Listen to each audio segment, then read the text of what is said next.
60s and 70s starting mild this morning. 56 in Franklin. That's really the only pleasant temperature we've got there. Dew point temperature measuring how much moisture's in the air and accordingly how humid does it feel. When you see these numbers into the 60s, we're having to dial up the scale pretty high. Not quite to the oppressive range, but it's certainly not refreshing like it was at the beginning of last week. We're well up into that muggy range.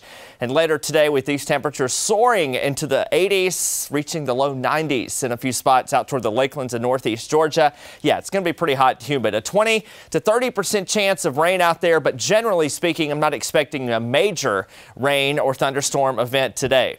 On the Carolina Sky Meter, we are going to rate today decently up into the green range. We're going with an 8 out of 10, and it looks like we're going to keep that rating going for much of this week as we're going to have basically the same forecast for the next 5 to 7 days. Futurecast planning on things nicely. We're going to squeeze out a few showers across the mountains later today. That's your best shot to see a passing shower or storm. Most areas in the upstate will likely escape the rain. This is sunset. We're getting close to it around 7 o'clock this evening, and the sky should be mostly clear.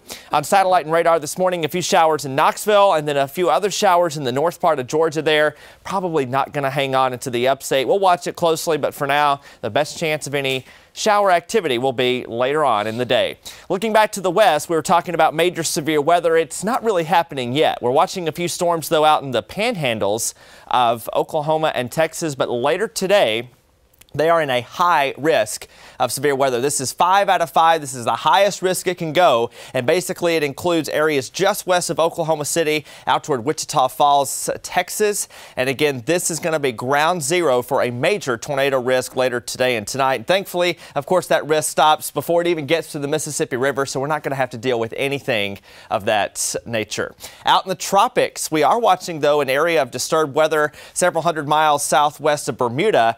There's a 60% chance that this gets some tropical characteristics over the next couple of days, but it's not going to impact the United States, and it is going to weaken by the end of the week and into the weekend. But again, there's a chance we could have a named storm before the season officially starts on June 1st. Closer to home here, 80s every day through Thursday. And then we get into the 90s. Yeah, we're getting even hotter for the Memorial Day weekend forecast. Outdoor plans look great, but it's going to be very, very warm with a small chance of a shower returning to the upstate by Sunday.